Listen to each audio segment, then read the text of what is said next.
Está começando o Meu Patrimônio, o podcast da O2 Capital, onde a gente aborda diversos assuntos relacionados à construção, gestão e preservação do seu dinheiro. Meu nome é Rafael Mantini, eu sou o host aqui do programa e hoje eu conto mais uma vez com a presença ilustre do meu sócio, Felipe Chad. Vai lá, e aí? Beleza, Fê? Tudo Beleza? certo? Como você tá? Tô bem. Mais Hoje, programa. hoje o episódio foi demandado pelo público. É isso daí, a gente abriu a caixinha de pergunta, o pessoal indicou e a gente fez a conexão, né? Cartas de fãs, teve e-mail, fax, teve Hoje, de tudo, hoje telegrama. O papo é bom, Telegram, cara, fax não, né? Fax é coisa da sua época. Aqui a gente abre caixinha no Instagram e escuta o que o pessoal tá pedindo. Hoje a gente está com o Vitor Franco, diretor-presidente da Nutri Saúde. A gente vai entender um pouquinho mais o que a empresa faz, como que foi a história. Hoje também a gente conta com a presença do ilustre aqui, Vitor Pompado. Já virou co-host também, né? Terceiro seguido, hein, pô? Terceiro seguido, Nossa, exato. O cara tá animado. Ele prometeu 50 pra gente. E aí, Agora vai. ele falou que vai participar de 50 podcasts esse ano.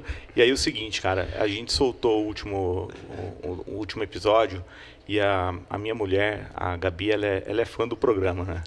E aí ela falou o seguinte pra mim, ela falou, você tá parecendo um Galvão Bueno, você não deixa ninguém falar, você não deixa o Rafa falar, não deixa o Vitão falar, então hoje eu vou ficar quieto, hoje eu vou falar o menos possível. E aí o Galvão fala isso também, né? Fala, Toda transmissão sempre ele fala fala isso. que vai falar pouco e fala pra caramba. É Então, isso daí. no fim, vou falar pra caramba também, mas tudo bem. Pô, Vitinho, obrigado por ter vindo. Obrigado. Mais a um vocês. caso começou com um relacionamento profissional, o Vitinho foi apresentado por um amigão nosso, o Pão, Lucas Mendes, querido Pão, e a gente criou uma amizade, já fizemos churrasco junto, vamos falar sobre churrasco também hoje. Vamos, vai ter esse papo. Tem esse tema. Tem esse tema também.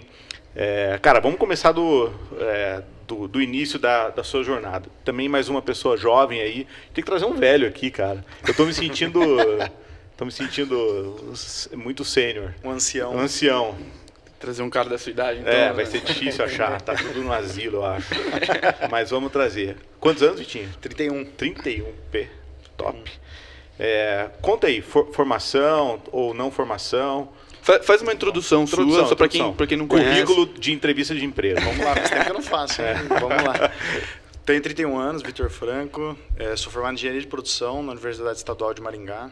Sou nascido e criado aqui em Bauru, fui fazer a faculdade de Maringá. Me formei e voltei para tocar o negócio da família. Mas antes disso tive boas experiências lá, né? Morei em Maringá 5 anos lá. Comecei sendo presidente da Atlética, no segundo ano de faculdade já fui presidente da Atlética. E apesar de parecer bagunça para quem ouve falar, né? Eu acho E que de só fato, bagunça. tem muita coisa de bagunça, mas tem muita coisa bacana também de gestão. A gente já tinha um grupo de gestão, de diretorias, de áreas dentro da Atlética, onde cada um era responsável por uma área, e eu fui presidente da Atlética, fazia as festas, os jogos universitários, fui presidente dos jogos lá. E isso aí já trouxe uma bagagem de gestão, já de relacionamento com pessoas, que imagina, já é difícil cuidar de pessoas, imagina você cuidar de 10 ônibus bêbados no meio de engenharia do Paraná. Não era festa, mas eu cuidava das festas, dos jogos e um monte de ônibus bêbados. Mas não era fácil. Exato. E ficava bêbado também, então você tinha que cuidar bêbado dos outros bêbados. E voluntário, né? Obviamente não tinha remuneração. Com certeza. Óbvio, tinha a parte de você ganhar um camarote numa festa, a parte do status social do negócio, mas que era muito mais por amor. Mas você entrou na Atlética, curiosidade, nunca conversei sobre isso com ninguém de Atlética, assim, mas você entrou, você praticava algum esporte lá ou você entrou para entrar Na mesmo, verdade, a pra Atlética ser cartola? abrange os dois lados, até a parte de esportes da Atlética, mas a Atlética, como negócio em si, ela é muito maior. Ela, na verdade, ela tem que se autossustentar, né? Então, ela precisa arrecadar dinheiro para subsidiar o foco principal, que são os esportes. Então, a gente tinha que bancar treinador, a gente tinha que bancar ônibus, a gente tinha que bancar uniforme, tudo isso a gente tinha que conseguir patrocínio ou através de festa.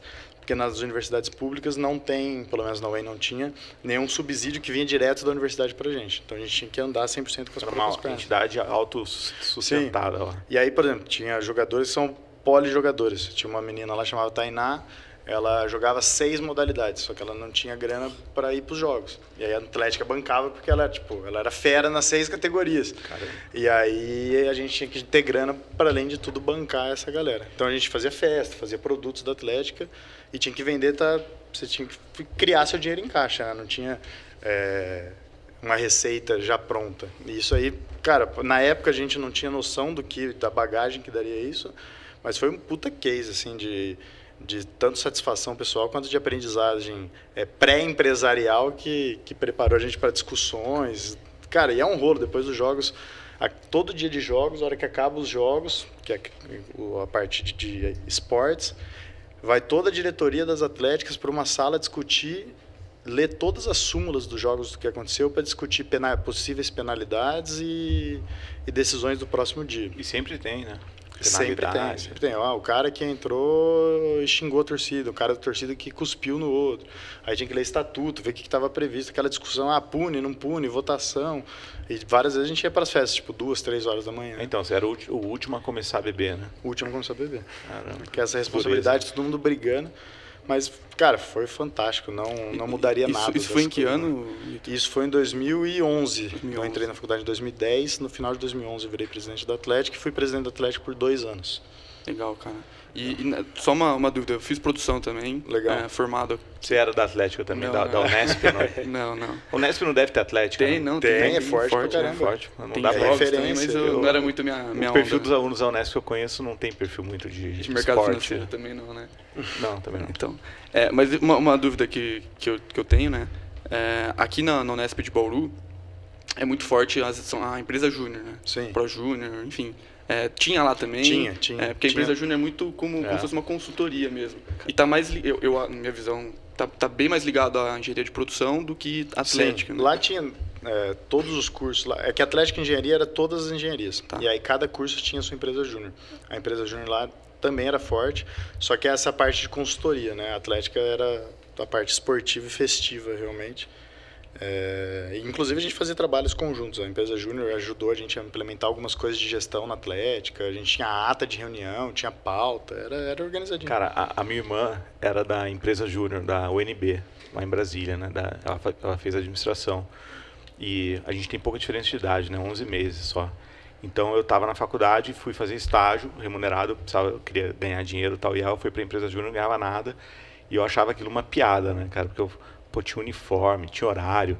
Aí ela era assim, porque o meu diretor hoje, aí era um moleque lá de 19 anos. Eu falei, cara, mas você não ganha nada, cara, que você está aprendendo nada. E eram uns negócios bacanas, assim, ia na Siemens, lá na Fiat e tal, na Coca-Cola, fazer uns projetos da empresa júnior. E um ano depois, ela sabia muito mais do que eu. No meu estágio, tipo, você via café. E aí, tirava xerox. Eu tirava cópia, batia carimbo, lambia selo.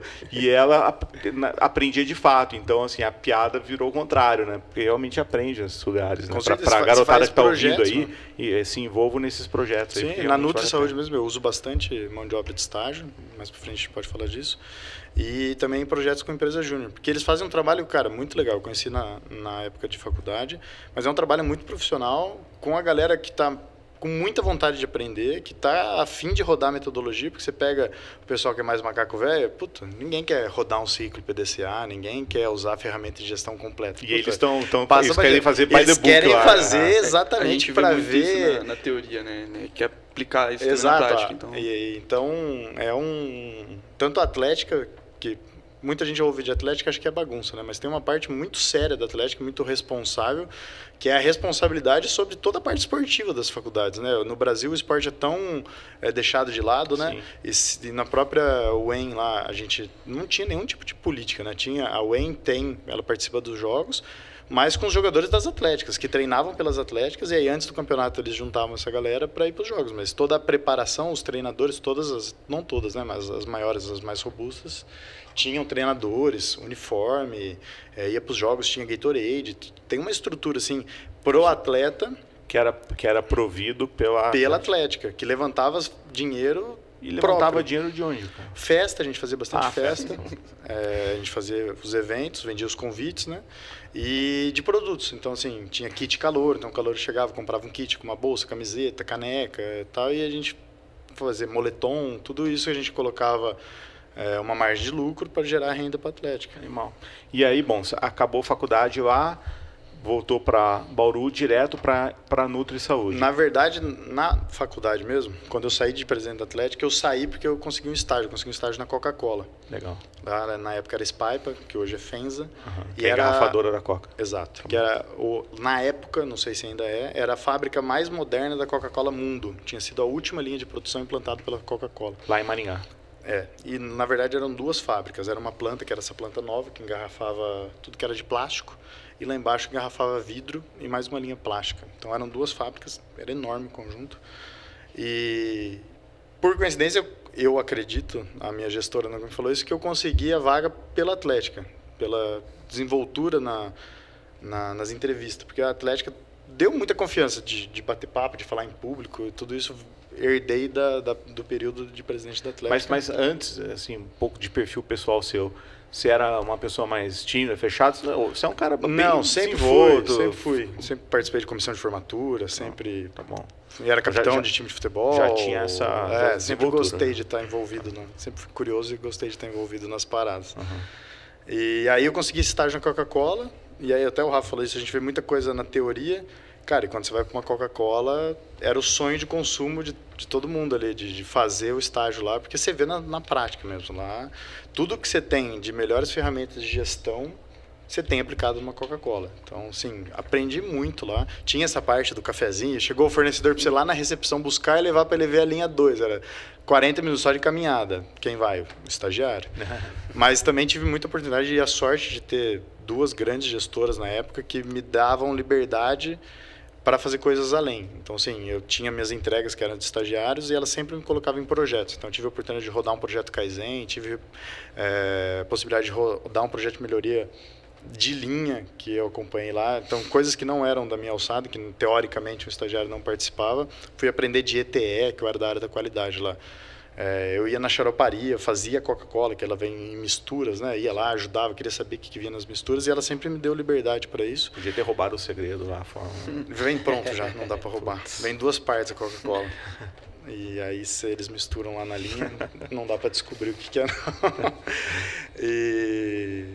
E aí foi, cara, uma escola, assim, do ponto de vista de metodologia, de ferramenta de gestão, de processo, de hierarquia. Lá eles usam SAP, né? Quem trabalha com sistema sabe que é o sistema mais conceituado, mas também complexo, engessado de trabalhar. E foi muito bacana, cara. Foi uma bagagem, assim, fantástica de aprendizado para engenharia de produção, principalmente. Você ficou lá de que período até? Eu fiquei de 2012, final de 2012, até o final de 2013.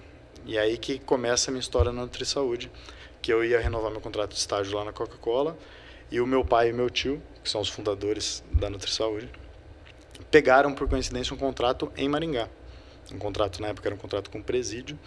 E aí eu sempre tive vontade de vir para a empresa, sempre tive vontade de continuar no negócio da família. Era algo que eu acompanhava. Nas minhas férias, eu ia com meu pai, eles tinham um negócio no Maranhão, eu fui com ele nas férias, passei as férias lá com ele. Sempre que eu estava aqui, ia no escritório, acompanhava. Então, eu já tinha muita curiosidade pela empresa. E aí, quando eles ganharam o contrato lá, surgiu a oportunidade de trabalhar lá como estagiário.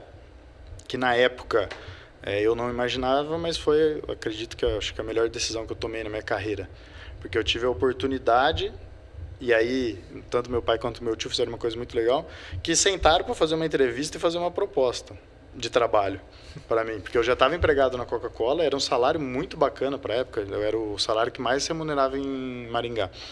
Então era um negócio bacana assim para eu abrir mão e possibilidade de carreira. Muita gente da engenharia de produção tinha sido efetivado na Coca-Cola e eu tinha vontade, obviamente, de ser efetivado, mas a vontade de voltar para a empresa era maior. E eles me sentaram numa mesa de reunião e falaram assim: ó, seguinte, você quer trabalhar? Você vai fazer isso? Quanto você ganha? Qual que é o seu salário?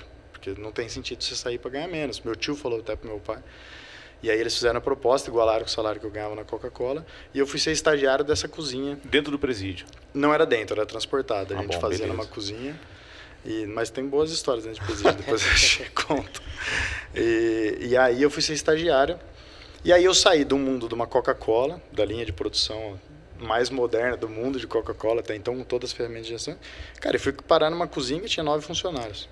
Que fazia comida acho que é bom explicar aqui que é a NutriSaúde. Então, agora vamos conversar sobre a NutriSaúde, como era naquela época, qual era o perfil da empresa. Vamos lá. Para chegar, NutriSaúde foi uma empresa, hoje está com 32 anos, vai fazer 33 esse ano, fundada em 1990 pelo meu tio, Dionísio Franco. Na época ele trabalhava em banco, e ele tinha 3 filhos e ele percebeu que o salário dele não ia dar para manter o padrão de vida que ele queria. Ele sempre teve sonho de formar filho médico, conseguiu, inclusive, um dos filhos dele é médico. E aí um tio deles, da cidade deles, de Mirandópolis, tio Fernando, já fazia comida no presídio da cidade. E ele foi entender, pegou essa expertise do tio e pegou um contrato aqui em Avaí, do lado de Bauru. Uma cozinha, era uma cozinheira e ele ia no mercado cedo, comprava as coisas para ela, levava tipo no marmita presídio. mesmo. Era marmita, na época eram poucos presos. E daí começou a empresa. Com um presídio pequeno, uma cadeia na época, né, que ele chamava de cadeia, e ele começou com uma cozinha. E logo ele foi vendo que tinha bastante oportunidade, começou no setor público, né, então era através de licitações, e ele começou a pegar contratos e a empresa começou a crescer, e ele chamou meu pai, próximo dos anos 2000, acredito que um pouco antes, não vou lembrar exatamente a data de entrada do meu pai. Ele chamou meu pai para ajudar na gestão. Ah, seu pai não estava junto lá no Não, comecinho. no comecinho não. Meu pai tinha imobiliário aqui em Bauru, que chamava Franco Imóveis. O pessoal mais antigo aqui de Bauru, da idade do Chad, talvez. Eu sou antigo, mas eu não sou de Bauru. Então, só por isso que não vai lembrar. Talvez lembre, Franco Imóveis, era ali no Otávio Pinheiro Brizola. E a carreira dele era de imóveis. E aí meu pai se juntou com ele para ajudar na gestão da empresa, para crescer a empresa. E aí a empresa cresceu bastante. Eles pegaram um contrato, na época, vários contratos em Piracicaba. A empresa até mudou para Piracicaba. Meu pai, eu tenho uma lembrança muito clara disso. Meu pai passava a semana toda em Piracicaba. Ele voltava uma vez por semana só para ver a gente. E passou ano novo em Piracicaba. A gente ia para as férias. Tem uma recordação muito clara assim, na minha cabeça. Um dia meu pai, a gente estava tudo na praia, meu pai chegando de terno, com o sapato na mão. Nossa. Trabalhando, varando à noite. Eles levavam, no começo eles passaram muito perrengue, assim, muita dificuldade deles levavam a marmita no Natal, Ano Novo. Meu pai tem até uma história que ele lembra que ele levou uma maionese caseira, que tipo, no ramo de alimentação coletiva é proibido, ninguém trabalha com maionese caseira, é um crime, não é? E ele levou para agradar o pessoal. Então a história de fundação da Nutri Saúde foi com meu pai e com meu tio. Duas pessoas que admiro muito, duas pessoas que começaram do nada. Meu pai veio para Bauru com um pé na frente e outro atrás. Ele veio para fazer faculdade na IT, sem dinheiro para pagar mensalidade. Ele chegou para o diretor e pediu uma carência para conseguir começar a pagar. E ele trazia ovo da cidade dele para vender, morava de favor numa república. E aí ele começou a trabalhar em 3 turnos, né? Ele trabalhava numa farmácia, ele trabalhava no banco à noite e fazia faculdade. Então ele trabalhava na farmácia de manhã à tarde, fazia faculdade à noite e de madrugada entrava no banco. O animal. O seu pai, o Fernando? Meu pai, para conseguir Conheço sustentar ele, aqui em Bauru. E aí, graças a Deus, conseguiu sucesso. Depois começou a vender joia. Meu pai já fez de tudo. Depois virou corretor, abriu imobiliário e por fim ele se juntou com o meu tio. Tem um perfil ligado no 440. Tem, assim, para quem total. conhece o Fernando. Perfil empreendedor, né? Empreendedor, não, ligadão. Meu pai é muito antenado, tudo. Agora tá com Airbnb, ele gosta de fuçar nas coisas de tecnologia. E aí, cara, a Nutri Saúde foi fundada por eles lá atrás, foi fundada pelo seu tio, seu pai entrou logo depois, e aí teve atuação no Brasil inteiro, né? Nesse modelo, quer dizer, a gente vai chegar no modelo atual, mas no modelo que eles atuaram, no setor público, presídio, escola, hospital. Tudo, eles já tiveram Maranhão, Santa Catarina, Paraná, São Paulo, Rio de Janeiro, foi o Brasil todo. A empresa cresceu. Quando eu entrei na empresa, que foi nessa época, a empresa já faturava mais de 100 milhões já. E tinha quantos funcionários, mais ou menos? Nessa época, devia ter uns 1.500 funcionários. Atuando nesse ramo de servir alimentação. Alimentação coletiva, hospital, presídio, merenda escolar e também contratos privados, que era uma pequena fatia. Era uma pequena fatia. O foco era setor público, por licitação. Exato. E aí coincidiu de ganhar uma licitação do presídio de Maringá. Eu estava morando lá, trabalhando na Coca-Cola, e aí surgiu essa oportunidade de eu fazer estágio. E caiu eu lá, um estudante de produção, com passagem pela Coca-Cola, estava acostumado com aquele mundo de Coca-Cola, gestão, reunião diária, indicador. E foi um choque, cara. Eu entrei na cozinha, tinha acho que 9 funcionários, a gente tinha que fazer 800 marmitas. E uma loucura, cara. Qual que é o perfil, cara? Eu nunca fui, assim, até um dia se você puder me levar lá para conhecer como curioso mesmo. Como que é uma cozinha dessa, assim, é uma cozinha. Isso não tem como centralizar muito a coisa, né? Imagino que tudo é feito lá no local. Tudo feito no local. Então, lá tem 9 pessoas. Deve ter um cozinheiro. Cozinheiro, auxiliar de cozinha, ajudante e o pessoal de limpeza. Uma composição mais ou menos. É sempre uma nutricionista responsável. E tem uma nutricionista para cada localidade. Para cada planta tem uma nutricionista. Cada cozinha tem sua nutricionista, que é a responsável técnica. E aí, quando ganha uma licitação, aluga lá um espaço na cidade para montar essa cozinha. Sempre que é transportada, você tem que alugar um espaço. E tem alguns casos, como em Santa Catarina, por exemplo, que a cozinha é dentro do próprio presídio e os presos são parte da mão de obra. Então, os presos cozinham. Que ótimo. Né? Mas são os melhores funcionários. Sério? Não faltam. Boa. Mas brincadeiras à parte, assim, é uma mão de obra que eles são até chamados de regalias, porque o trabalho para eles é uma regalia. E abaixa tempo de pena e eles recebem um salário que vai para a família deles. É um salário mínimo que vai para a família deles direto. E, cara, são ótimos de trabalhar, sem ironia nenhuma. É uma mão de obra que eles são super obedientes, né? No sentido de obedecer às normas de trabalho. Obviamente que vira e mexe tem algum intercorrência, mas é uma mão de obra bacana de trabalhar. Tem muitas empresas dentro desses presídios que a gente nem imagina, né? Fábrica de fogão, que é dentro do presídio, porque o presídio subsidia algumas coisas, tipo água, energia, aluguel, que você acaba não pagando para você absorver essa mão de obra prisional e desenvolver eles, né? Porque você acaba dando treinamento. Sim, e o cara sai de lá com uma profissão. Saem preparados, né? E sempre por boa conduta, ele só se mantém se tiver boa conduta. Se você pode pedir para trocar, para o responsável trocar quem é o preso. Então eles têm muito receio de perder essa regalia, né? De trabalhar. E aí essa cozinha lá, por exemplo, no seu caso em Maringá, vocês eram em 9 pessoas, qual que era a sua função lá? Eu entrei como estagiário, então era para fazer tudo, para fazer os acompanhamentos da parte administrativa. Mas logo acabei me enfiando na produção e, cara, foi o que eu falei no começo, acho que foi uma das melhores decisões que eu tomei na vida, porque eu consegui fazer um conhecimento do meu negócio que talvez eu nunca poderia fazer em outra posição, de ter a humildade de colocar uma bota, uma luva e ir para a produção. Então, assim, teve um dia que faltou o cozinheiro às 5 horas da manhã, a gestora ligou para mim chorando, eu tive que ir lá acender caldeira, colocar o feijão dentro da caldeira, tirar o legumes que estava na caldeira, colocar na panela, porque se não chega no horário no presídio, é troca de turno de guarda, tem rebelião, então assim, vem multa para a empresa. Então é um negócio muito sério a questão do horário de produção. Você não pode atrasar o tempo de entrega, senão é uma série de problemas que acarreta. E eu fui para a cozinha. Então, assim, não tem folga, né? Esse negócio é igual farmácia, assim, não fecha, né? Não fecha. Natal, Ano Novo, todo dia é dia. E você entrega café da manhã, almoço e janta. Então, eu fui para fazer esse acompanhamento e aí eu, cara, caí na cozinha, assim, coisas que norteiam minhas decisões hoje daquela época. Então, assim, eu tenho uma lembrança muito forte, assim, no dia que quebrou o descascador de batata, era batata. Eram 70 quilos de batata que a gente teve que descascar na mão.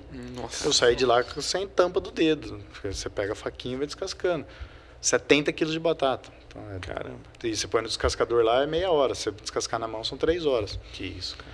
E aí, essas coisas trazem pra gente uma bagagem. Então, assim, quando chega pra mim para autorizar uma manutenção... Precisa trocar o descascador. Puta, troca urgente. Troca agora. Senão eu vou ter que ir lá. Exato.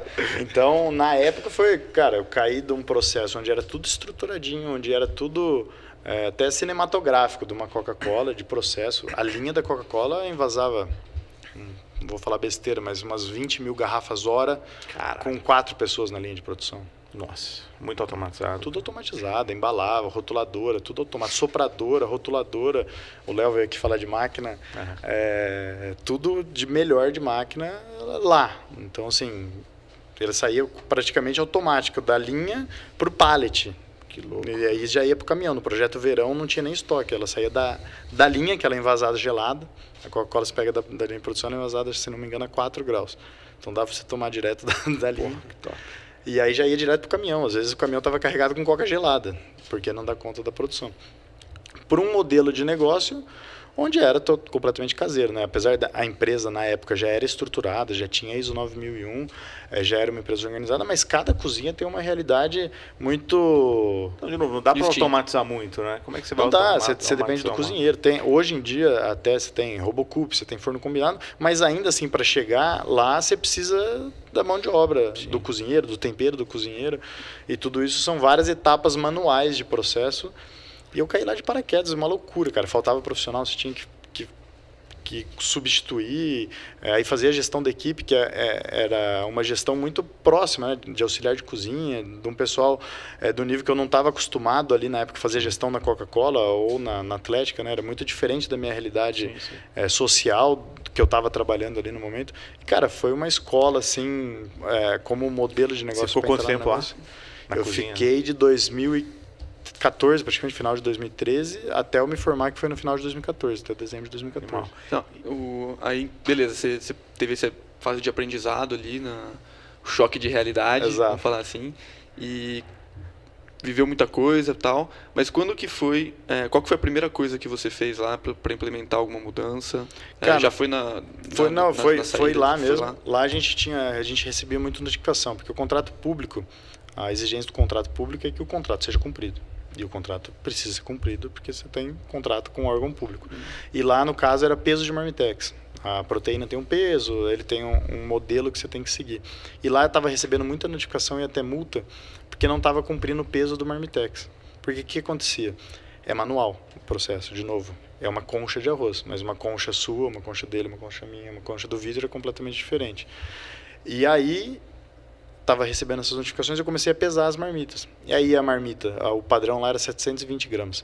E a marmita com 850, 950 e a marmita com 550. Quando eles pegavam a de 550, eles não fazem a média, é a marmita, porque se tem menos, teoricamente, a pessoa está sendo lesada. E aí eu criei um processo de envase, que eu coloquei 2 balanças no processo e a gente pesava as marmitas, todas as marmitas, antes de sair.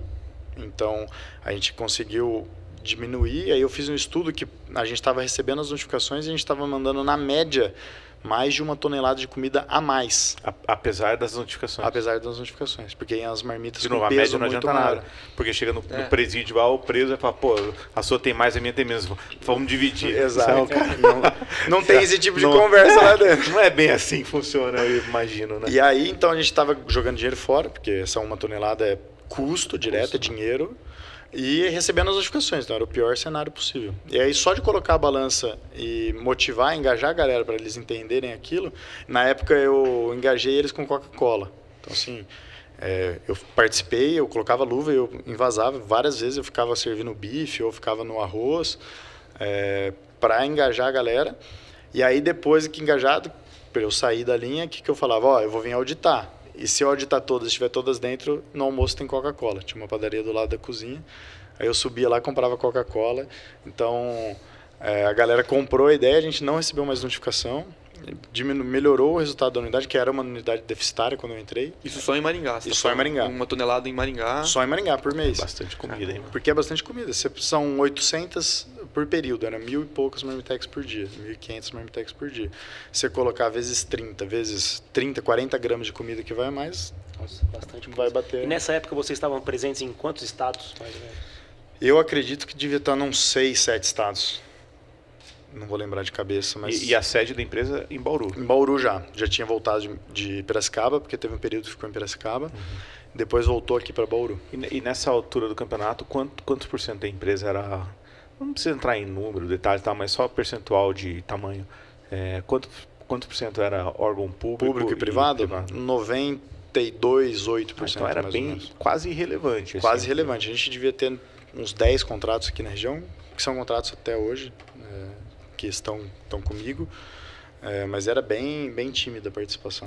Cara, bom, órgão público, eu tenho alguns amigos de Brasília tal, que fornecem para órgão público, etc. É duro, né, cara? Assim, muita gente sofre. O cara que não está acostumado entra nesse mundo de fornecer para órgão público, o cara primeiro quase quebra, porque o prazo de recebimento às vezes não bate, a dúvida do contrato, aí tem uma glosa de não sei o que não recebe, tem uma notificação, tem uma multa. Cara, é uma loucura. Tudo bem, depois você pega o ritmo, você aprende a lidar com aquilo, você vai. Mas é um negócio, deve ser uma dor de cabeça, assim, deve ter um departamento só para ter que lidar com tem um departamento jurídico para isso, né? Porque é tudo contratual, né? Não tem negociação, você não tem um gestor do contrato, né? Normalmente tem um cara para te cobrar, que normalmente não, 99% dos casos, não é ele que faz a licitação. A licitação vem de cima e ele executa ali o contrato. E às vezes ele não concorda com o contrato, mas ele tem que executar. Não tem como mudar. E né? ele não está feliz com aquilo que ele está recebendo, mas não fui eu que escolhi, só que também não foi ele. E ele está respondendo por aquilo. Loucura. Então, o contrato público acaba sendo muito ingrato em vários aspectos do recebimento, que o Chad falou, por se lidar com política no Brasil, né? E aí troca o governo. aí No o cara não podcast paga. aqui, você falou esses dias, eu guardei, eu tenho até usado. No Brasil, até o passado é incerto. É isso aí. Então, você trabalhar no Brasil com a política é muito complicado, muito ingrato. A sua marca acaba não tendo valor, né? Por vezes, você tem que esconder a marca, porque, por exemplo, se a família do preso vê o caminhão indo, então você não pode ter os caminhões adesivados, porque senão o caminhão pode ser abordado, Caramba, pode ter meu, algumas que coisas. loucura. Então, a marca da empresa.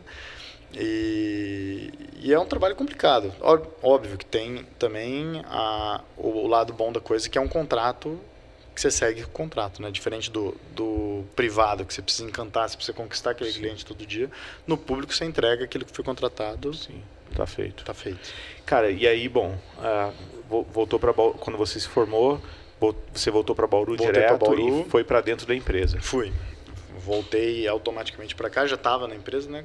E aí, na época, meu pai e meu tio, sabiamente também, concordaram de eu fazer um job rotation para conhecer. Eu conhecia da área de operações, né, da produção da empresa, já conhecia, tinha ficado em loco dentro de uma unidade. E eles queriam que eu conhecesse toda a estrutura organizacional, né? Da onde vinha tudo aquilo, né? Parte de sistema. E aí eu fiquei, acho que 6 ou 8 meses andando em todas as áreas. Então, fui no financeiro, fui na contabilidade, fui no PCP, fui no compras, fui no O facilities. que é PCP, desculpa? Planejamento e controle da produção. Tá bom. Onde faz todo o planejamento de cardápio, toda a engenharia de cardápio no PCP. Tudo isso é coisa que dá para centralizar. Tudo centralizado. Então, toda a parte de compra, de planejamento, contábil, fiscal, financeiro, faturamento, é tudo RH, em Bauru, RH, DP, é tudo em Bauru, jurídico. Era tudo em Bauru, que administra todas as cozinhas em todos os estados. E aí eu fiz esse job rotation, e aí na época o gestor de facilities, que facilities cuidava de toda a frota, manutenção de equipamentos, manutenção de carro, saiu e era um engenheiro de produção, e aí eu fui ser gestor do facilities. E lá também, todas as implantações eu que fazia. Então, mobilizar, desmobilizar a cozinha, carregar caminhão. Eu ficava até num prédio separado, onde ficavam todos os equipamentos. Tinha que revitalizar os equipamentos, obra. Quando eu ganhava uma licitação, mandava o equipamento para lá, aí Isso. acabava o contrato, voltava tudo para cá para ver o que dava para reaproveitar. Uma curiosidade, quanto tempo normalmente são esses contratos de licitações? De 12 a 60 meses. Ah, tá. Mas normalmente eles são renováveis ano a ano. Então, mas na média você acaba ficando 3, 4 anos, 5 anos. Né? É difícil Legal. você pegar um contrato, a não ser que seja um contrato emergencial aí, que é um período menor. O resto do contrato normalmente são 60 meses, mais renovável ano a ano. Então, Perfeito. E aí, bom, gestor de facilities. E aí você ficou lá nessa Fiquei função. fazendo as implantações, já com interface com a produção, né, que eu já sabia da demanda, então chegava para mim a manutenção de uma máquina de legumes, eu dava velocidade. E aí Uma oficina dentro de casa, praticamente. Exato. Eu tinha até um itinerante que ia fazer manutenção, você tem que fazer preventivo e tem que fazer corretivo. Cara, isso vai desanimar muita gente, porque é o seguinte, muita gente pediu, agora falando sério, quando a gente começou a gravar com o empreendedor, a gente abriu caixinha outro dia aqui antes de gravar com o Diogo Zopponi. E aí alguém falou assim, fala do ramo de alimentação. E algumas outras caixinhas também, puta, eu queria entrar no ramo de alimentação, tal. E aí o cara acha que vai entrar no ramo de alimentação porque ele fez o curso de chefe de cozinha no Senai, sei lá como é que chama. Só que, você vai ter uma oficina, cara, na sua empresa. Esquece essa carreira, vai fazer outra coisa. Não só isso, né, cara? Monta uma pastelaria. Quando você cresce mais, assim, não é uma empresa só de manutenção. É uma empresa de manutenção, é uma empresa de contabilidade, é uma empresa de RH, é uma empresa... Tudo. Você tem uma empresa de cada setor da empresa. 1000 funcionários. Você tem é que entender de tudo, você tem que fazer tudo e não tem para onde fugir, ainda mais em Brasil. A alimentação é uma pequena fatia do negócio, na verdade é só o produto final, né? Para chegar até a comida dentro do prato, tem toda uma estrutura por trás que você tem que cuidar, que você tem que gerenciar. Muito louco isso. E aí você ficou lá um tempo, Fiquei um tempo, interrompi. Imagina.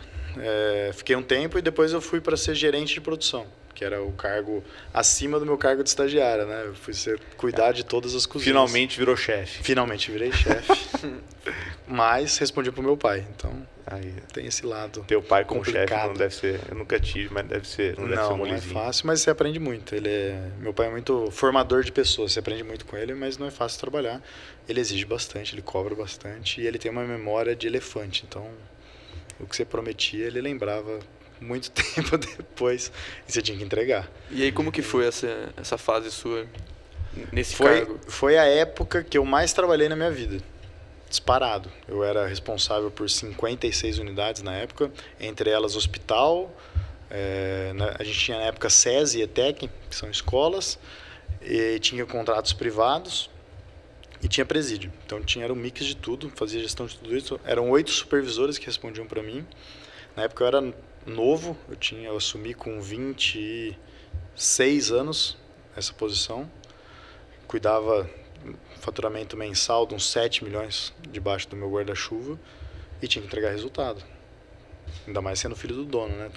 Tem um lado bom do negócio. Todo mundo fica de olho. Que há um respeito herdado, né, dentro da empresa, mas também tem a responsabilidade de ser o melhor. Sem Porque dúvida. se é filho do dono e você não é o melhor, você vai responder por isso, você vai ser julgado, você vai ser cobrado. Todo mundo aponta o dedo, né? É fácil, né? Você é um alvo fácil. Do mesmo jeito que você tem trâmite aberto para falar com o dono, que é seu pai, você tem as costas largas para receber os julgamentos e as cobranças pela posição que você está.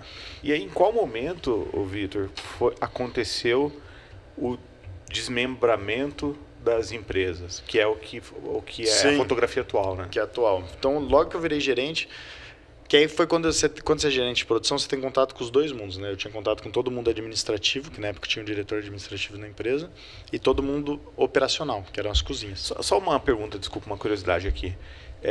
A empresa fundada pelo seu pai e seu tio, eles estão lá ainda na empresa pré-desmembramento. A família é muito envolvida na empresa, pouco envolvida? Não, só meu pai e meu tio. E meu primo, que é um filho do meu tio, o Thiago, que é meu sócio. Eu conheço o Thiago. Vou chegar na parte do Thiago agora. Que é meu sócio, que está no negócio. Tá bom. Mas só nós 4. Beleza. E aí eu comecei a ter contato com esses dois mundos. E aí eu percebi que, cara, que a gente tinha uma empresa completamente diferente dos nossos valores. Do meu pai, do meu tio, uma empresa engessada, uma empresa burocrática. A gente discordava de muita coisa. Eu comecei a pegar muita coisa errada.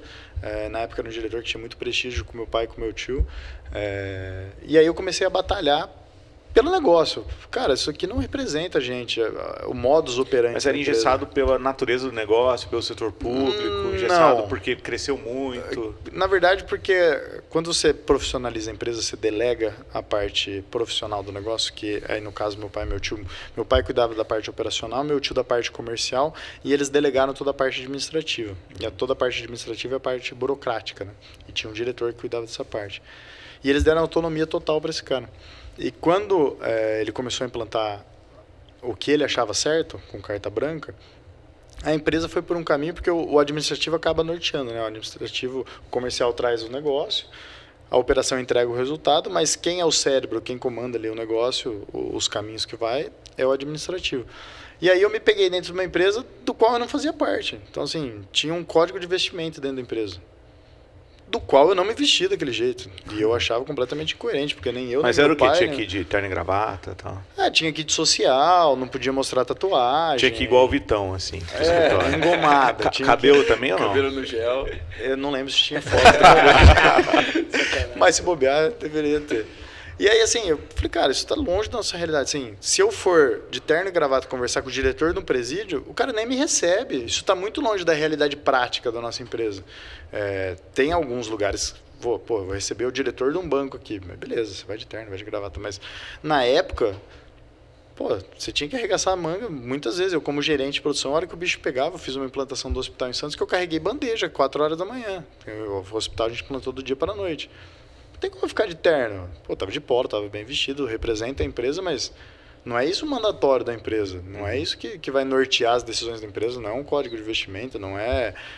Mas o código era seguido ou era ignorado? Era seguido pelo pessoal. Não era seguido por vocês, que eram os acionistas. E aí, isso é só um detalhezinho. Um detalhe que dali para baixo vinha muita coisa, né? E aí eu comecei a brigar com isso. O Thiago, na época, que é meu primo, ele cuidava de uma construtora que a gente tinha, que era um braço, não tinha nada a ver com a empresa, mas era do grupo, que era uma construtora.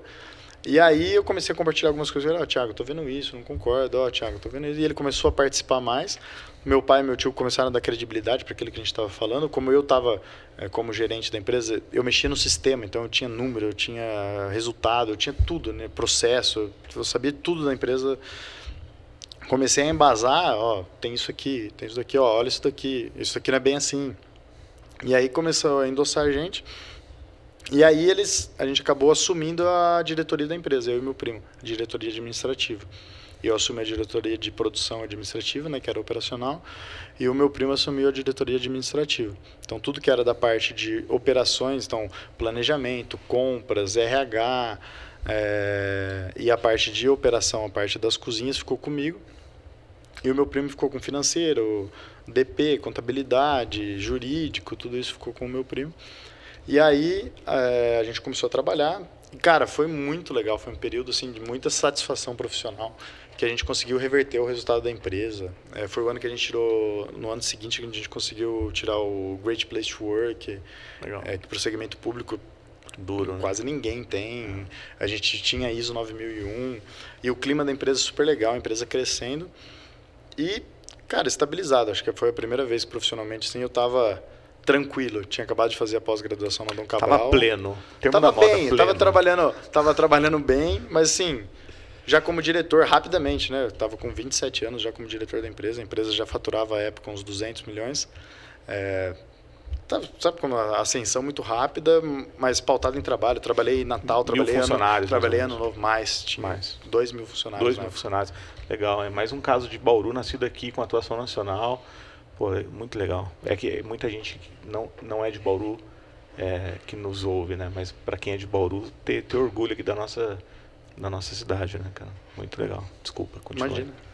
E aí, tava estabilizado, cara, tava tudo bem. A gente, consegui meu objetivo, que foi virar diretor da empresa, colocar a nossa cara na empresa, colocar a cultura familiar na empresa, né? Uma empresa familiar que perde a cultura da família, ela praticamente deixou de ser familiar, né? Perde um pouco do sentido da graça de ser o familiar, né? Porque o familiar é difícil, se lidar com o dono, tem uma série de dificuldades da empresa familiar, né? O ego da família, o dedo do dono ali o tempo todo. Você perde a parte boa do negócio, que é a cultura familiar, que é... Puta, filho, é uma empresa chata pra caramba. Sim. E aí a gente resgatou tudo isso, a gente, além de resgatar essa parte de cultura, de clima organizacional, a gente conseguiu um resultado maravilhoso. A gente dobrou praticamente o resultado da empresa do último ano, melhorou o faturamento, fizemos muita coisa legal. E aí, agora que a gente já estava mais calmo, que já estava mais acomodado, eu e meu primo, a gente começou a falar assim, puta, mas a gente tem um setor de marketing aqui com 4 pessoas e tem 10 contratos privados.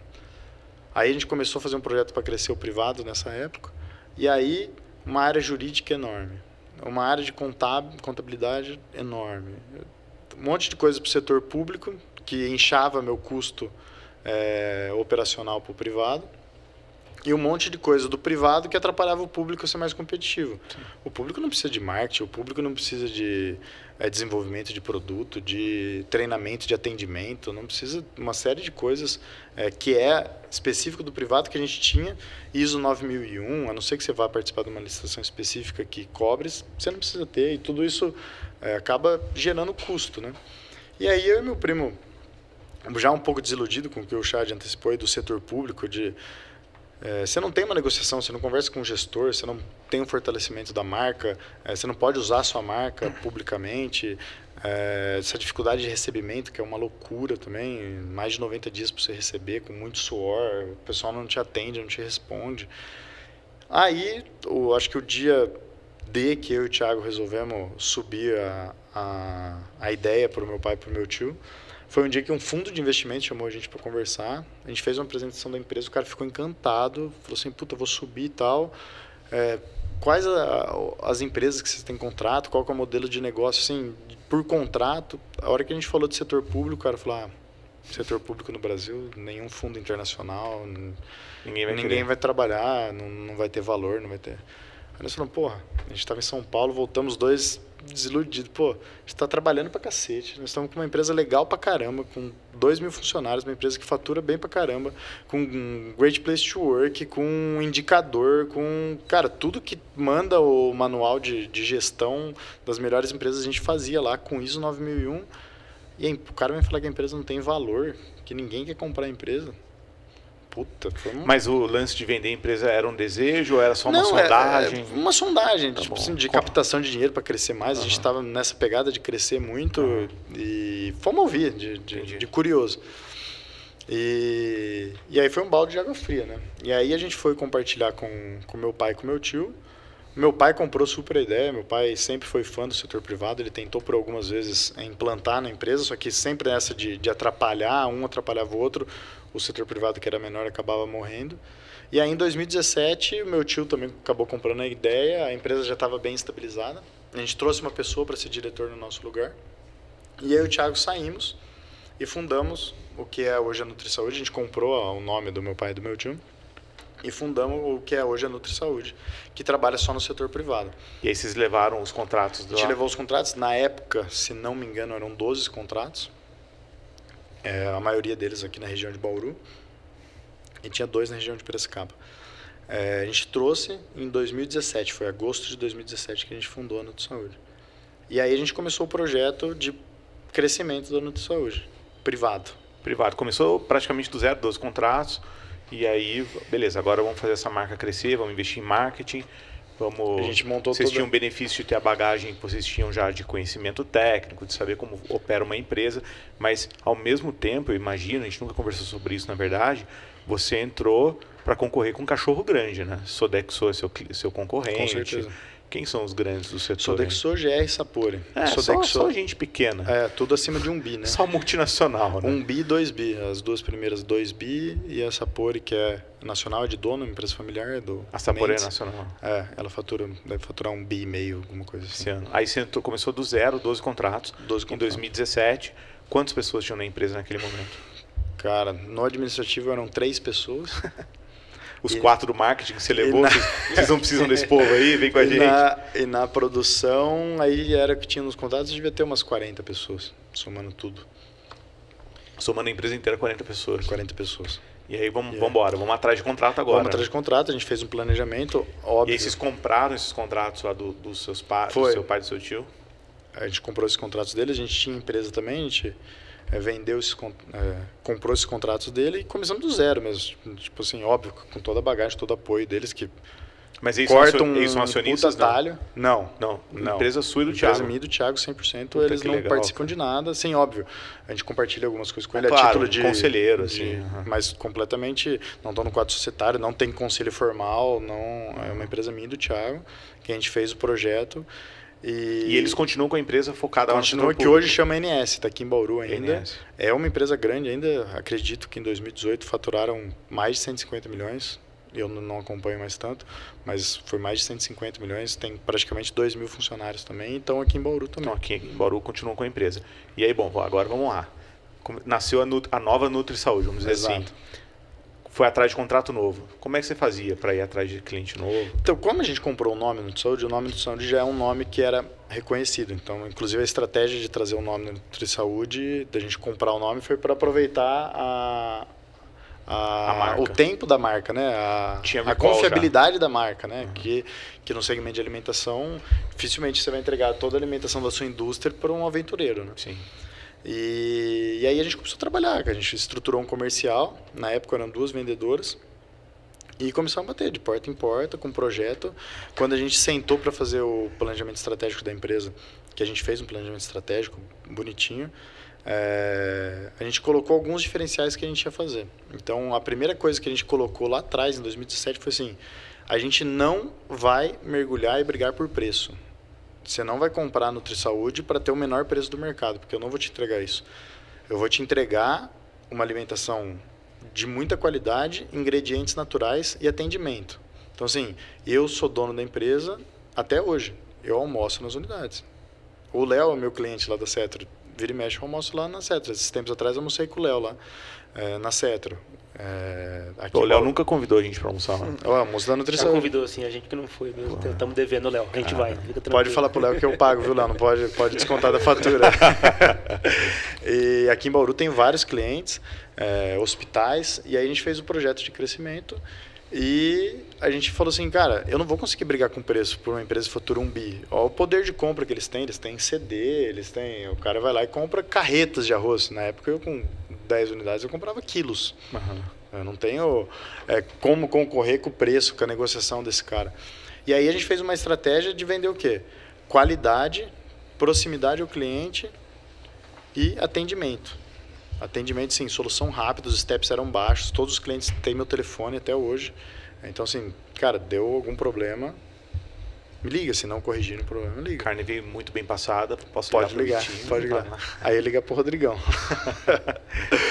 E aí, cara, graças a Deus deu muito certo o projeto. A empresa cresceu muito rápido mesmo, mais até do que a gente esperava. A gente antecipou o nosso planejamento estratégico aí, que era de bater em 2023 a meta de crescimento. A gente bateu em 21 a meta que a gente tinha estabelecida. Veio a pandemia atrapalhou a gente pandemia bastante. Fechou muita fábrica, tal, que são os clientes de vocês. Né? Pausou, né, a produção. Foi uma loucura, porque na alimentação, como não tem uma automação, então eu até falo isso na empresa, né? Antes de ser uma empresa de alimentação, a gente é uma empresa de pessoas. Eu dependo muito das pessoas para a coisa girar. Eu dependo da mão do cozinheiro, dependo do tempero do cozinheiro, dependo do atendimento da pessoa. A pessoa que vai te servir com um sorriso no rosto, puta, ela muda a sua refeição, né? Com educação, Total. que já sabe seu nome, ela está na empresa todos os dias, né? Então, que ela sabe seu nome, ela já sabe o que você gosta, isso gera um clima diferente. E o nosso projeto como empresa justamente é levar um restaurante para dentro da sua empresa. Não é mais aquele conceito de refeitório, de o cara come o que tem, não. Pô, tem serviços especiais, tem pratos especiais, tem yakisoba, tem risoto, o cara pede antes, ele pede um serviço diferenciado. Então, mas eu dependo das pessoas para fazer isso acontecer, não adianta nada eu escrever isso aqui, deixar isso aqui no escritório e as pessoas não entregarem. Pô, você vai pegar um bife, o que você quer? Joga no seu prato. Pô, quebrou seu almoço. O Léo né? comentou esse negócio aí, que faz o pedido antes, a hora que chegar lá já está pronto o pedido, que é bem legal. A gente tem a linha que a gente chama da casa, que a gente chama de rampa, que é como se fosse um por quilo. Você chega lá, arroz, feijão, um buffet de salada, uma guarnição, que é uma farofa, um macarrão e a proteína. Isso é o dia.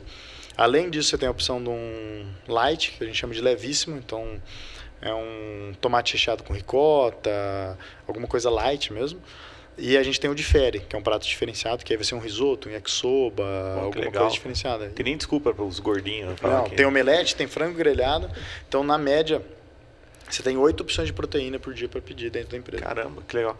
E aí, como que é a fotografia hoje? Assim, hoje vocês estão em quantas cidades, quantas hoje unidades? A NutriSaúde privado, hoje a gente está em 7 estados, com 1.000 profissionais. Caramba, 1.000 profissionais. 1.000 profissionais. Então, em 2017 eram 50 pessoas, 2023, 1.000 pessoas. 1.000 pessoas. Foi um crescimento, assim, o escritório de contabilidade que era terceirizado, hoje é interno, ele falava, vocês precisam me avisar antes, vocês estão parecendo startup, 200, 300 pessoas por contratação, porque cada cozinha que você ganha é uma galera que vem, né? Cara, e vocês têm uns clientes de referência, né? Vocês podem falar. Assim, hoje tem a Unimed Bauru, a gente atende o pessoal da Unilever, a Cetro, a gente atende em Piracicaba o pessoal da Rachim, a gente tem Latam,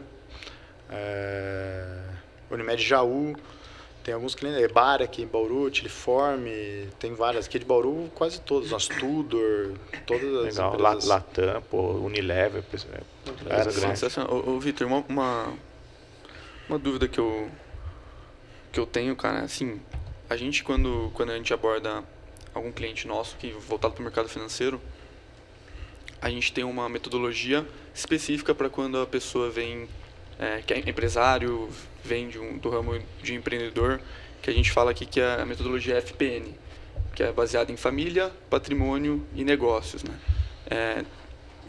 Entendendo um pouco mais a sua história, como que foi a transição, a parte sucessória? Foi natural? Eu entendi que você já nasceu para coisa ali, você já gostava, Sim, queria participar do negócio, mas existia essa conversa com seu pai, com seu tio, e como que você vê isso pensando na sucessão seus filhos ou Sim. suas filhas, desculpa. Sim. E pensando na sucessão também do Thiago, você já pensa nisso hoje? Você acha que vai para continuar sendo familiar? Vai terceirizar? Ele vai contratar a gente para vender a empresa, Vitão. O Vitão já está com o contrato embaixo da mesa, ele vai assinar o mandato e vamos seguir. Olá, Vai hein? sair aqui tudo no esquema. Já vai sair no esquema. Cara, eu acho que eu dei muita sorte de ter o meu pai e meu tio à frente da empresa, que foram sempre cabeça muito aberta. Meu pai é um cara que eu tenho uma admiração assim, enorme por ele, profissional e pessoal, que é um cara que saiu do zero, construiu tudo e ajudou todo mundo. Sim, meu pai foi um cara que ajudou todo mundo que passou pelo caminho dele. Ele deu casa pro meu avô, pra minha avó, dos dois lados. Ele ajudou meus tios, ele ajudou a instituição de caridade e tudo isso que ele saiu do zero e construiu sozinho. E ainda assim, é um cara extremamente humilde e disposto a aprender. E ele entendeu muito rápido, muito mais do que eu esperava, a velocidade que as coisas vinham mudando, né? Porque acho que a gente tem uma realidade até os anos 90, depois 90, 2000, cara, e 2000 para frente a velocidade é completamente diferente. Se a gente pega 2010 para frente, então, a velocidade das mudanças, a velocidade que as coisas acontecem, cara, é muito diferente. A velocidade da informação é a velocidade que a gente tem que caminhar com as coisas. E eu acho que eles conseguiram entender isso muito rápido. E meu pai sempre deu passagem pra gente, obviamente tutoriado, mas pra gente criar a passagem, né? Pra gente assumir, e ele nunca teve vaidade, falou assim, não, pô, faço isso faz 20 anos, você é moleque, acabou de sair da faculdade. Não, por que você está falando isso? Baseado em quê? Me prova, me traz informação. E várias vezes eu consegui convencer ele de algum caminho, outras vezes não, que eu aprendi do porquê não.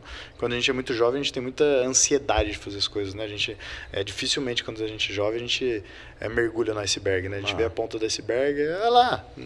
E a hora que você mergulha, você vê que não necessariamente é aquele formato que está aparecendo a cabeça, nem sempre é aquilo. E meu pai me ensinou muito isso, assim. Ele fala uma coisa, macarronada é um prato que se come quente. Se comer macarronada fria, é uma porcaria. Mas você tem que saber para não comer muito quente, para não queimar a sua língua. Então, assim, você tem que fazer as coisas rápido. Mas você tem que fazer bem feito. E ele sempre deu passagem pra gente. E acabou sendo um negócio natural. Assim, todo mundo fala do trauma, de fazer essa passagem, né, de uma sucessão. A gente não teve esse trauma, a gente não precisou chamar consultoria, a gente não precisou chamar intermediador, a gente não precisou ter embate. Acabou sendo um negócio muito natural e acredito muito por conta da maturidade deles de querer passar. Porque eu acho que mais do que fazer a passagem é querer passar e como passar, né? Porque não é só passar o bastão, você tem que passar a maturidade também. E te falar que eu tinha essa maturidade com 26 anos, puta, não tinha nem de longe. Errei pra caramba, mas sempre pautado em decisões, né?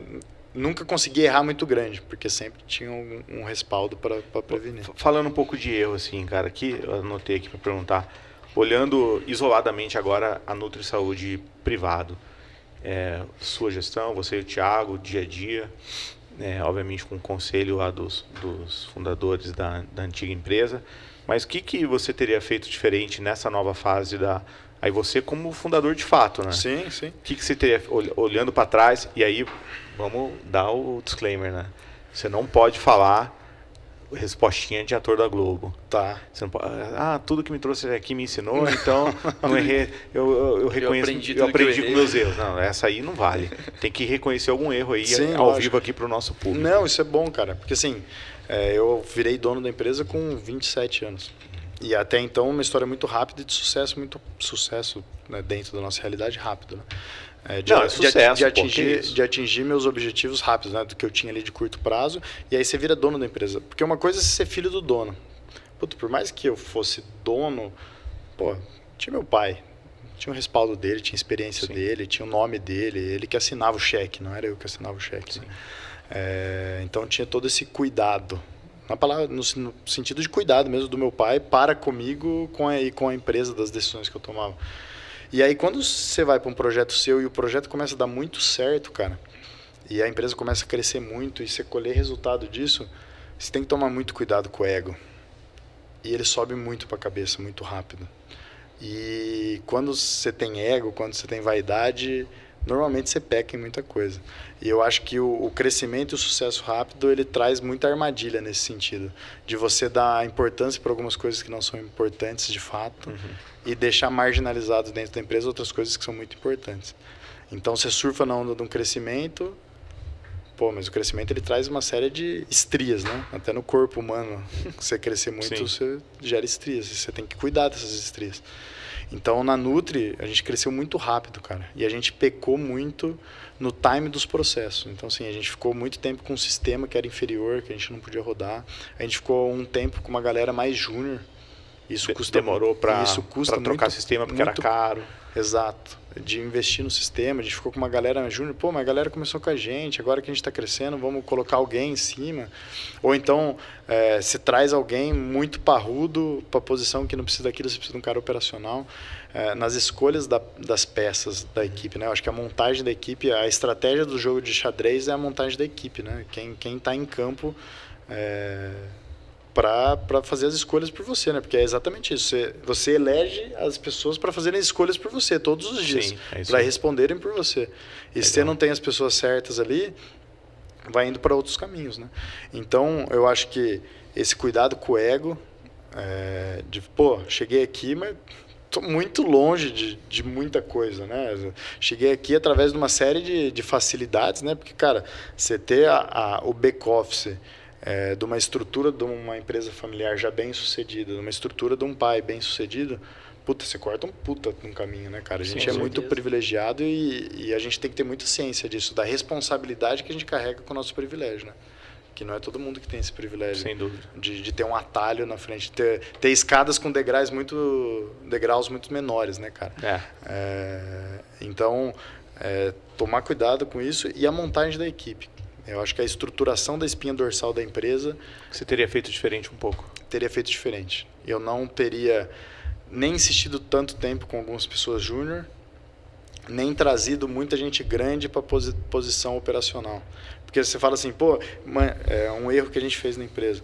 Insistir em pessoa júnior. De repente, você pega e traz um cara de 20 pau para colocar aqui.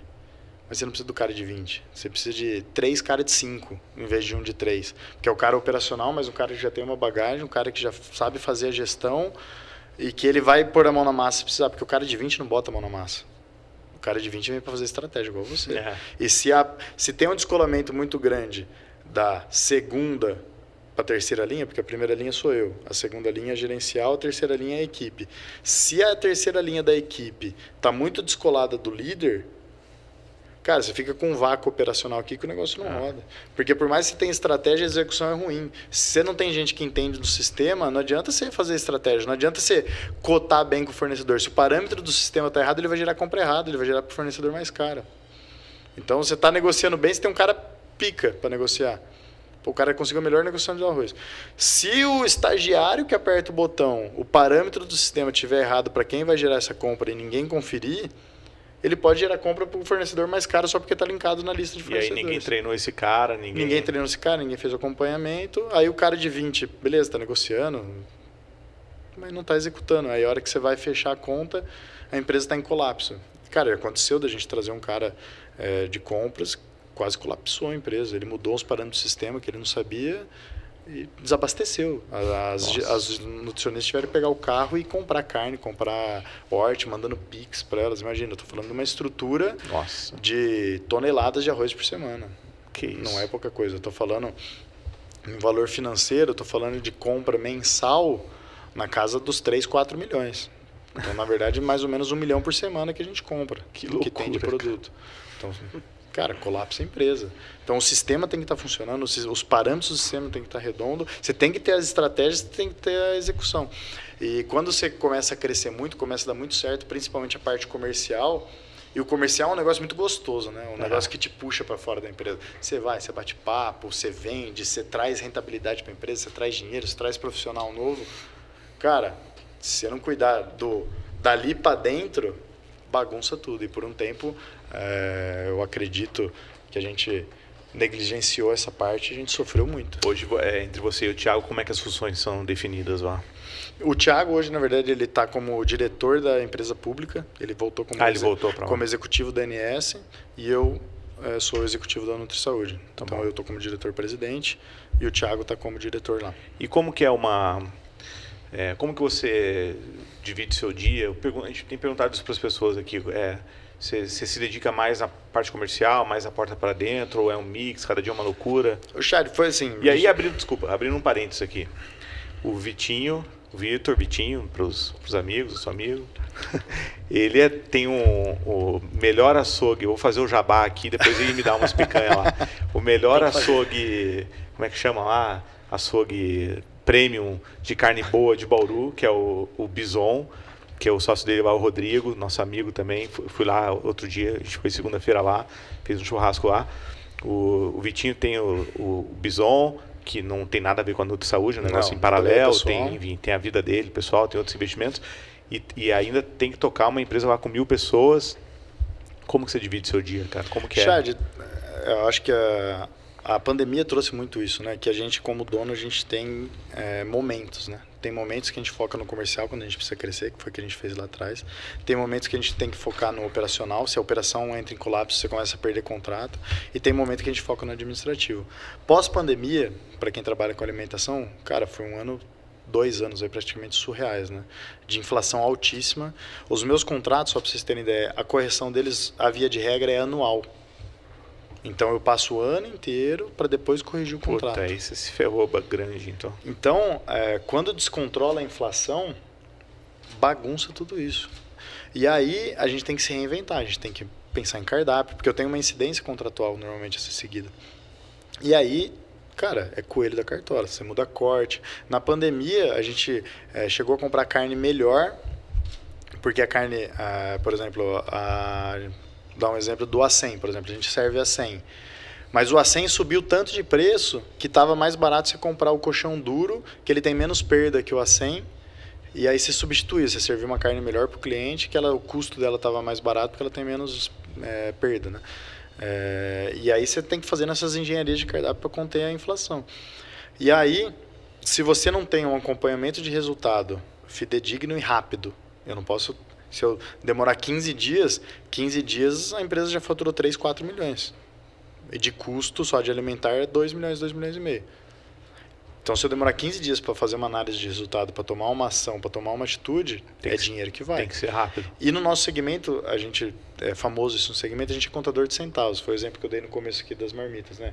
Pô, se eu economizar, eu sirvo hoje na NutriSaúde mais ou menos 25 mil refeições dia.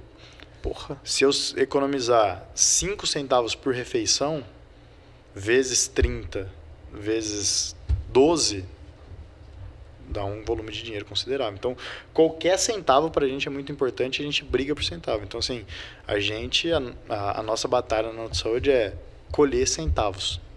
Todos os dias a gente colhe centavos. Tem até um estudo que fala que se a Coca-Cola subisse o preço de 1 centavo por garrafinha, por latinha, enfim, o faturamento já está na casa de bilhão. Né?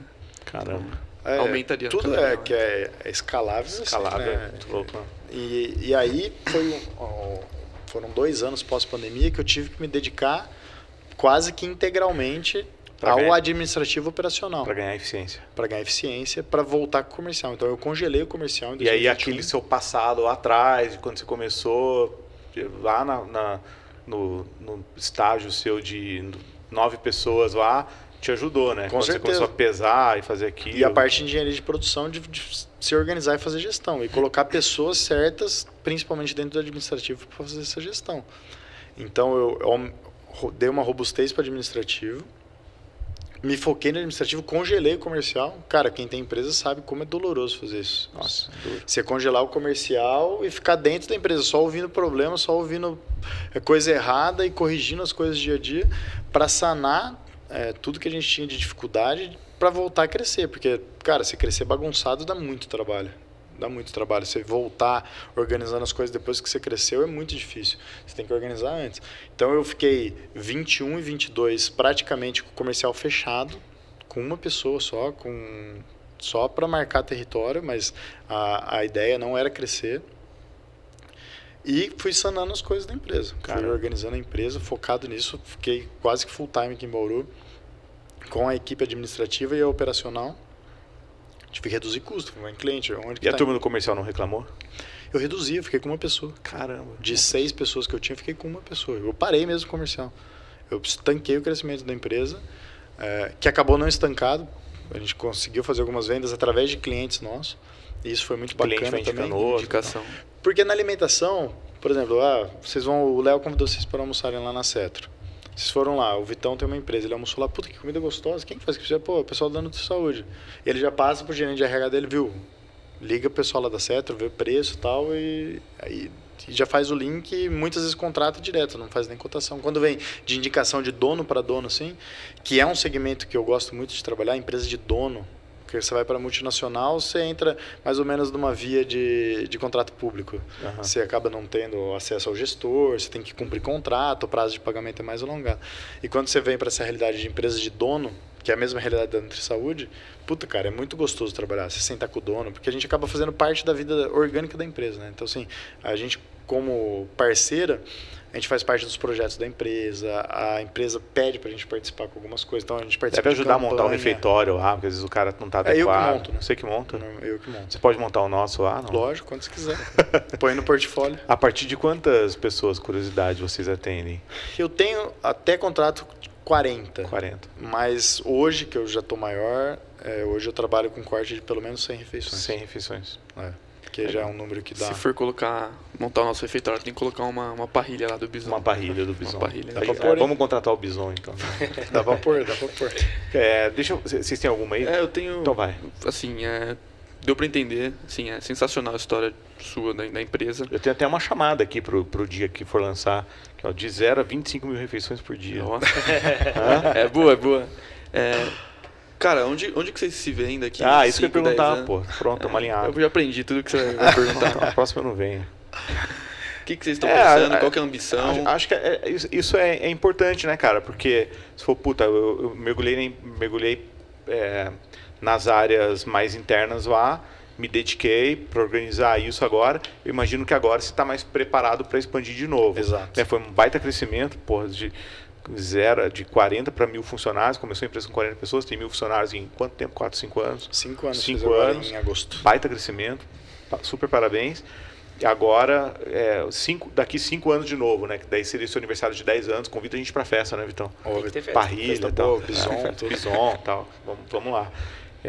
Festa de 10 anos da Nutri-Saúde. O que você acha que vai ter? Assim, qual que é o tamanho da empresa em número de pessoas ou número de contratos? O que você acha que vai ter? Mais expansão, menos expansão? Você acha que vai diversificar mais, diversificar menos? Fora aqui em Bauru, você vai ter mais 425 restaurantes. O que você acha que vai fazer aqui? Chad, eu já sonhei muito em ter uma empresa que faturasse 1 bilhão. Já sonhei muito em ter muito mais funcionários, ser uma potência. E ao longo do tempo isso foi mudando um pouco. Hoje eu enxergo mais assim, eu quero que a Nutri-Saúde seja uma empresa referência no nosso segmento. O nosso segmento é um segmento muito travado, é um segmento muito quase de commodity, né? Então, assim, todo mundo faz as mesmas coisas, todo mundo faz igual. E eu tenho muita vontade de conseguir devolver um pouco, tanto para os funcionários quanto para a sociedade, o que eu venho conquistando. Então, eu gostaria muito do aniversário de 10 anos da empresa, a Nutri-Saúde fosse uma empresa única no segmento, uma empresa reconhecida por fazer diferente aquilo que faz, uma empresa com atuação social, uma empresa engajada com qualidade, uma empresa que não abre mão da parte tanto de saúde quanto social. A gente tem um longo caminho pela frente, né? Mas mais do que crescer em número de pessoas, mais do que crescer em faturamento, eu gostaria de crescer como um posicionamento de empresa, uma empresa diferente dentro do nosso segmento, uma empresa que entrega além da expectativa, uma empresa parceira, uma empresa que as outras empresas falam assim, puta, não troco minha alimentação nem a pau. Legal. E aí crescer com seus clientes, né? O Léo da Cetro lá, só de filho que ele vai ter daqui 5 anos. Já dá para montar um restaurante na casa. Restaurante na casa dele lá com 40 pessoas. Mas a ideia é essa mesmo. E assim, eu tenho alguns clientes que os estados que a gente está fora foram clientes que levou a gente. Que o cara abriu e falou, não, quero que vocês vão. A forma como a gente conduz e a forma como eu pauto para que a gente conduza dentro da empresa é justamente nesse sentido, de criar um relacionamento de longo prazo, de criar a história dentro da empresa. E aí a gente vai fazendo coisas novas, né? Não é ficar aquele restaurante pro resto da vida, a gente vai incrementando coisas. Mas, cara, daqui 5 anos a gente vai ter crescido, com certeza, Mas o que eu quero fomentar muito forte dentro da empresa é esse posicionamento diferente dentro do mercado, a gente ser uma empresa diferente do que a gente tem hoje no ramo de alimentação. Muito bom. Perfeito, Vitor. A gente vai deixar todos os links da Nutri Saúde para quem está escutando. Eu marquei errado no Instagram aquele dia. Depois que eu marquei lá Nutri Saúde, eu vi que era uma nutricionista, não sei na onde, cara. A moça falou, olha... Tem, o nosso é Nutri Saúde e Alimentação. O cara não sabe mexer no Instagram. É idade. Pô, a tecnologia avançou, eu não acompanhei. Enfim, para quem tá escutando a gente, pro empresário que tem um negócio que faça sentido, o que você pode deixar de recado aí pro cara conhecer mais você? Seu site e tal, contato. Tem a Nutri Saúde e Alimentação no Instagram, no LinkedIn. A gente já tem mais de 20 mil seguidores no LinkedIn. Opa. É um número expressivo. Vou colocar pro nosso todos os links aqui para quem está escutando. Saúde tem muita vaga de contratação. E quem quiser conhecer o trabalho da Nutri Saúde, pode entrar em contato com a gente. A gente tem várias cozinhas para visitar, tem vários modelos, desde os mais robustos aos mais simples. Estou negociando com o Pãozinho. Ô, Pãozinho, vamos fechar, vamos pôr lá na Nectão. Vamos mandar para ele. Eu acho que uma última pergunta que eu queria fazer. Na verdade, é mais abrir o espaço para você falar um recado. Seguinte, para o universitário que está lá pensando se entra na atlética, se faz uma iniciação científica, o que você pode dar de recado para essa pessoa que está um pouco perdida lá? Não fica muito bêbado. Não, vou deixar ele falar, né? Às vezes ficar bêbado. Não, é bom ficar também, é bom ficar. Eu acho que assim, você tem que fazer coisas diferentes. Eu acho que o cara que entra na faculdade e só vai ler a apostila e fazer a prova, dificilmente esse cara vai ter sucesso. Pode ser que ele passe num concurso e tem as exceções. Mas a via de regra, todas as pessoas bem-sucedidas que eu conheci, elas fizeram alguma coisa diferente. Muitas delas nem terminaram a faculdade. Eu acho que a faculdade é só um meio que te propicia se absorver algumas coisas. Mas se ser curioso, se buscar alternativas, seja ela uma iniciação científica, seja ela atlética, seja ela uma empresa júnior, de você estar envolvido no negócio, sair da sua zona de conforto, de você buscar aprendizado e ter humildade de aprender com outras pessoas, seja o que for, cara, isso vai ser bagagem para você levar para o resto da sua vida. Amizade, bagagem, conhecimento, e tem uma única coisa que ninguém tira da gente, que é o conhecimento adquirido. Então, quanto mais conhecimento você buscar, quanto mais conhecimento você absorver, principalmente nessa época universitária, cara, é pro resto da sua vida. Não tenha vergonha de pedir para fazer as coisas. Eu sempre fui um cara que pedia, falei no começo aqui, na xaroparia da Coca e ajudava a jogar os preparos da Fanta dentro da máquina. Era minha função? Não. Mas por que você aprendeu isso? O que você usa na sua vida? Cara, não sei, mas se alguém que vier conversar de Coca-Cola, eu sei quantas partes sólidas tem na Fanta, quantas líquidas, quanto tambor de laranja vai. Umas informações, cultura inútil, mas que serve. Eu fiz um curso de estação de tratamento de esgoto na Coca-Cola. Entrei 4h30 da manhã para fazer o curso, porque você tinha um horário da ETE lá. Uso para alguma coisa a estação de tratamento de esgoto? Puta, talvez um dia vai precisar. Não uso, mas na época era de graça. Vinha um cara de Curitiba dar um treinamento na Coca-Cola. Tinha uma ETE dentro da Coca-Cola. Perguntei para o meu gestor, posso fazer? Ela falou, pode. E eu entrei 5 horas da manhã para fazer o curso. Nunca usei ETE na minha vida, mas se porventura eu fosse trabalhar numa empresa que tivesse, eu teria algum tipo de conhecimento útil. Então, nessa época aí, cara, quanto mais curso puder fazer... Hoje a gente tem informação muito fácil, né? Não sou tão velho, mas na época eu fiz faculdade em 2010... o iPhone tinha acabado de chegar, não tinha WhatsApp, o YouTube não era nada do que é hoje, o conhecimento era um pouco mais difícil. Hoje em dia você consegue fazer curso online, você consegue ver material no YouTube, você consegue ver um monte de coisa. Fuça, é época de fuçar. Quanto mais você fuçar, quanto mais conhecimento você adquirir, mais chance de sucesso você tem. Perfeito. Hoje vamos conseguir capturar vários cortes para postar. Não, hoje vai ter coisa bastante interessante. Aí só para finalizar o recado, se você é universitário e é daqui de Bauru, da região, a gente tem vaga aberta para você que quer entrar no mercado financeiro. No Nutri Saúde tem também. No Nutri Saúde tem também. Todos os links estão aqui embaixo. Você que quer conversar com a gente, entender um pouco mais da nossa metodologia, basta só preencher todos os dados, nome, telefone, e-mail, que a nossa equipe comercial vai entrar com você para marcar uma reunião, fazer um bate-papo. Nossa visão integrada, a gente já explicou em outros episódios. Acho que hoje não é o dia de explicar mais sobre isso. Mas foi muito bom. Muito bom. Obrigado, Vitinho. A gente tem estágio na Saúde também. A gente tem um programa de estágio lá, chama Geração N. Perfeito. Vou deixar os links aqui embaixo. Vamos lá que tem bastante oportunidade. Vamos sim. Obrigado, Vitor. Obrigado pela sua participação. Obrigado pelo convite aí. Foi um prazerzaço estar com vocês. Pessoal, muito obrigado. Até a próxima. Valeu. Valeu. Até mais.